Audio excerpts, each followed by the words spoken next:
At noon on July 8, 1947, the United States Army announced that it had captured a flying disc. The statement came from Roswell Army Air Field in New Mexico. It said the rumors about flying discs had become a reality. An intelligence officer from the 509th Bomb Group had recovered the object from a ranch. The Army had inspected it at Roswell and sent it to higher headquarters. The news moved across the country. This was not a rancher describing a light in the distance. The claim came from the military unit responsible for America's atomic bomb mission. Then, before the day was over, the Army changed its answer. Brigadier General Roger Ramey's headquarters in Fort Worth displayed torn rubber, foil, paper, and wooden sticks. His weather officer identified a balloon and radar target. The captured flying disc had become a weather device. Both announcements came from the Army. Neither explained why Roswell had made the first one.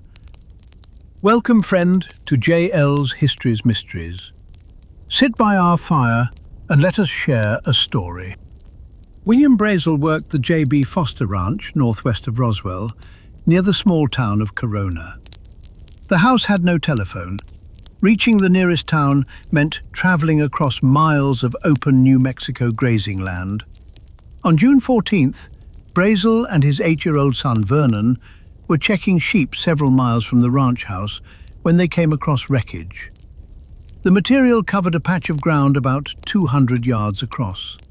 Brazel saw rubber strips, shiny foil, tough paper, and thin sticks.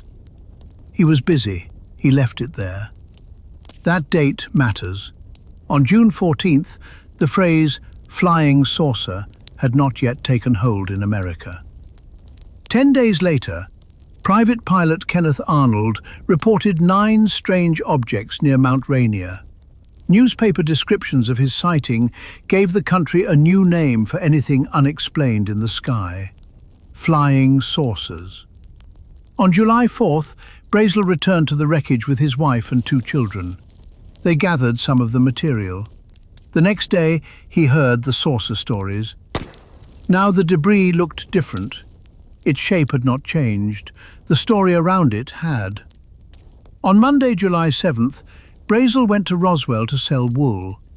While he was in town, he visited Chavez County Sheriff George Wilcox. The Roswell Daily Record later described Brazel's approach as confidential. He thought he might have found one of the flying discs everyone was discussing. Wilcox called the Army Air Field. The rancher had given his debris to the one military unit in New Mexico least able to ignore an unknown object. Major Jesse Marcel was the intelligence officer for the 509th Bomb Group. Marcel went to investigate. Contemporary reporting says another man in plain clothes accompanied him. Later accounts identify Captain Sheridan Cavett of Army Counterintelligence as one of the men involved in the recovery. The exact order of their movements has changed across decades of retellings. The part recorded in 1947 is simpler. Army personnel collected material from the ranch. They took it to Roswell Army Air Field. Brazel gave the local newspaper a detailed description the next day. The foil, paper, tape and sticks could be rolled into a bundle, about 20 inches long and 5 inches thick. He estimated that all of it weighed about 5 pounds. Some tape had flowers printed on it. Paper fins had been glued to foil. Islets suggested that cords had once held the pieces together, though Brazel found no strings or wire. There was no engine, no propeller, no cabin, no substantial piece of metal.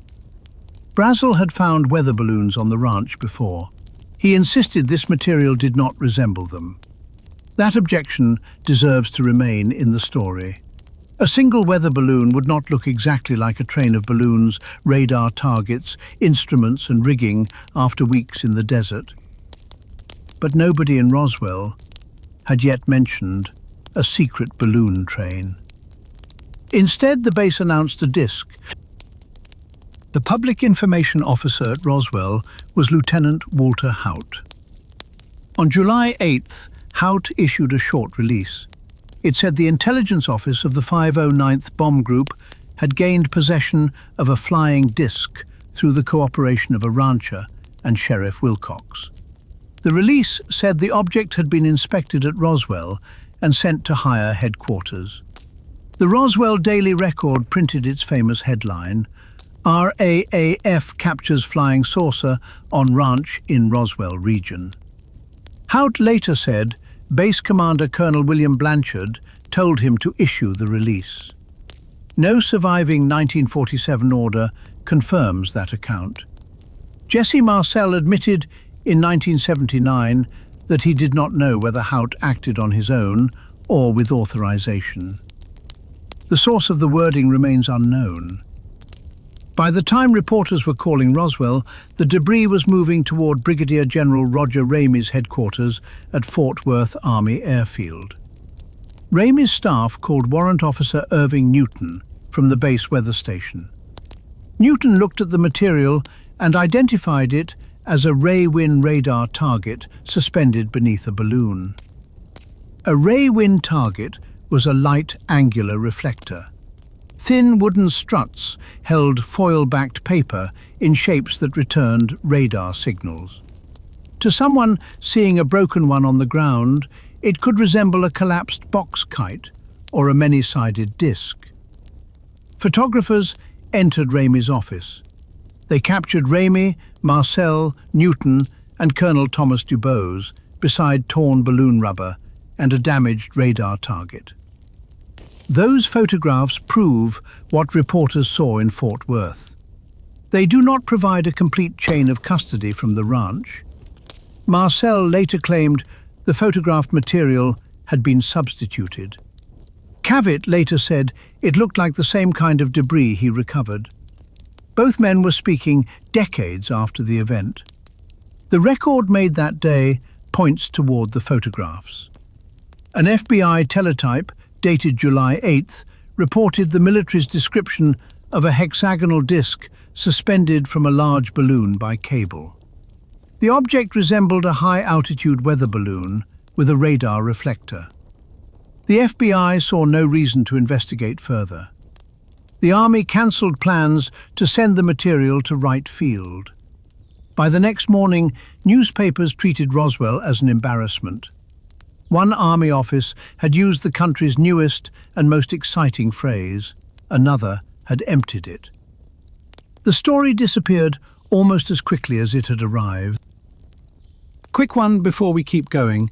If you're enjoying the mystery, hit like and subscribe, and pull up to the fire again next week. All right, back to it. About 100 miles southwest of the Foster Ranch, scientists from New York University were launching balloons from Alamogordo Army Air Field. Their visible work concerned meteorology, telemetry, and constant altitude flight. The equipment looked ordinary because much of it was ordinary. Neoprene weather balloons, foil-backed radar targets, balsa struts, tape, string, parachutes, radios, and batteries. The purpose behind the flights carried a top-secret classification and the Army's highest research priority. Project Mogul began with an idea from scientist Maurice Ewing. During the Second World War, Ewing had studied a layer in the ocean that could carry sound for enormous distances. He wondered whether a similar channel existed high in the atmosphere. If microphones could remain inside that channel, the United States might hear a Soviet atomic test from across the world. New York University worked on balloon systems that could hold an altitude. Columbia University worked on acoustic sensors. Early New Mexico tests used naval sonar buoys, while specialized equipment was still being prepared. The people handling the balloons did not all know the military purpose. Some knew only that they were conducting weather research. Others knew the project name without receiving the intelligence gathered from it. This is the part the weather balloon announcement left out. The material itself did not need to be exotic. Its mission did. In 1994, the Air Force reopened Roswell at the request of the General Accounting Office. Investigators found the old New York University reports. They interviewed Charles Moore, the project engineer who had worked on the Alamogordo balloon launches. Moore believed he could identify the Roswell debris. He pointed to a flight from June 4, 1947. The Air Force called it Mogul Flight 4. The timing fit. Brazel said he first saw the wreckage 10 days later. The reported rubber, foil, paper, sticks, tape and eyelets fit balloon and radar target construction. Moore calculated that winds could carry a balloon train toward the ranch. The flight had not been recovered by the New York University team. It looked like the missing name for the wreckage. Then the original diary complicated the answer. Albert Crary directed the fieldwork. His entry for June 4th says, "No balloon flight again on account of clouds." The next sentence says, "A regular sonobuoy microphone was flown under a cluster of balloons." Both statements appear in the same entry. The Air Force interpreted the cluster as the missing service flight. Moore remembered a full train with several radar targets. He believed it had traveled northeast before the team lost it. The surviving paperwork does not complete that reconstruction.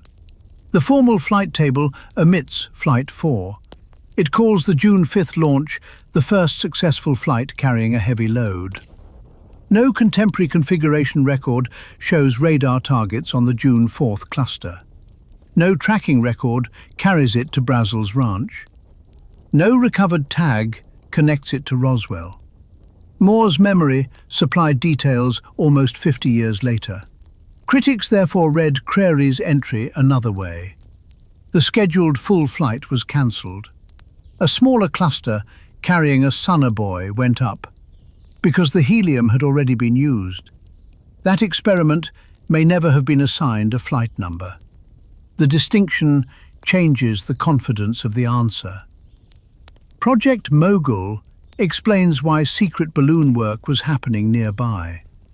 A June 4th cluster could have carried material toward the ranch. The exact Flight 4 story remains a reconstruction, not a documented launch to recovery chain. For 3 decades, Roswell barely appeared in the major UFO books or the Air Force's public case files.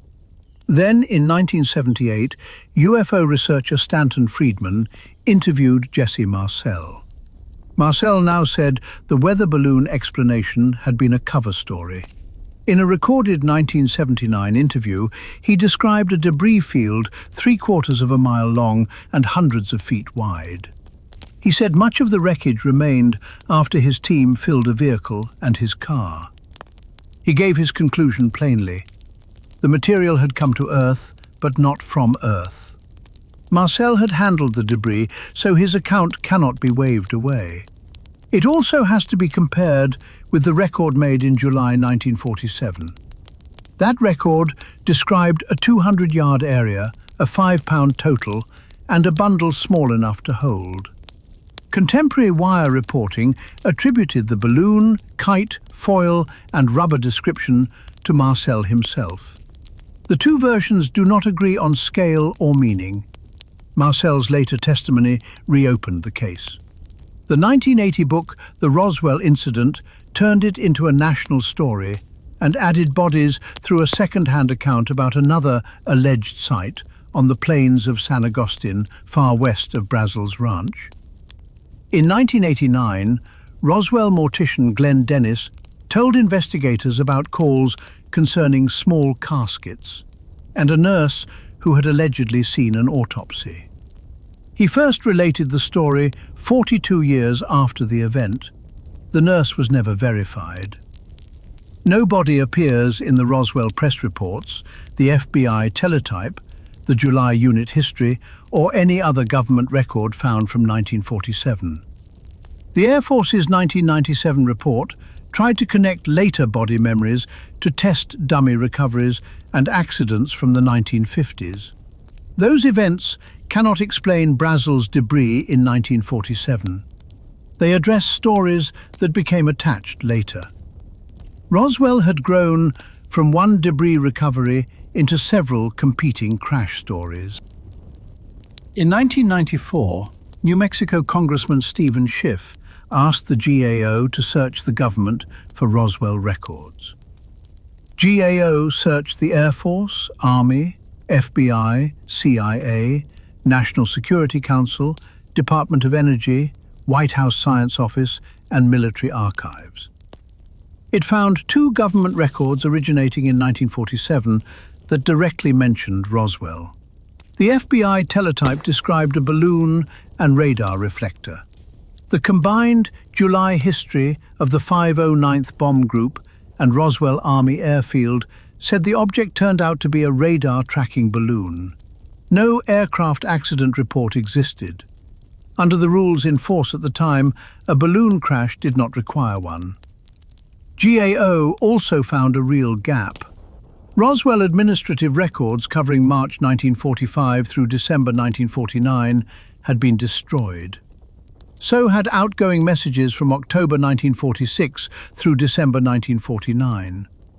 The disposal form did not say who destroyed them, when it happened, or what authority allowed it. Those missing messages might have helped explain the flying disc release. Their loss deserves attention. The chief archivist added necessary context. Many Air Force organizational records from that period were destroyed without the paperwork naming the governing authority. Records rules were unclear or changing. GAO found a poorly documented archive gap. It did not find a Roswell destruction order. Another supposed key survives only as a blur. In one Fort Worth photograph, General Ramey holds a sheet of paper. Researchers have offered competing readings of its text, including claims that it mentions victims or a disc. The Air Force obtained first-generation photographic material and sent it for imagery analysis. The document could not be read reliably. The memo cannot solve the case. Roswell has been asked to carry 80 years of alien bodies, secret hangars, autopsies, threats, and recovered technology. The event recorded in July 1947 is smaller. A rancher found rubber, foil, paper, tape, and sticks. The material weighed about 5 pounds. It had no engine, cabin, or propeller. Photographs showed a balloon and radar target. The FBI and the base's own monthly history recorded the same identification. That is the strongest answer for the wreckage. Project Mogul explains the secret balloon work taking place nearby and the military purpose officials could not discuss. It may explain Brazel's debris. The specific claim that Flight 4 landed on his ranch reaches farther than the surviving paperwork. The Army's first announcement remains harder to explain. No surviving order says why Roswell called the material a flying disc. No record shows whether the release came from haste, confusion, pressure from above, or a phrase nobody at the base yet understood. The Army gave the public 3 pieces of the truth. Something had fallen. A balloon was attached to it. Its real purpose may have been secret. Between those pieces, the Army left a space. Roswell grew inside it. Next time, the flying saucers reach Washington. Radar operators see targets over the Capitol. Pilots search the night sky. And the government decides that UFO reports themselves have become a national security problem. For tonight, the wreckage returns to the New Mexico desert. The foil is ordinary. The mission behind it may not be. The first headline is still waiting for an explanation. That's where the trail goes cold for tonight. If you want another mystery by the fire, leave a like, subscribe, and I'll see you at the next one.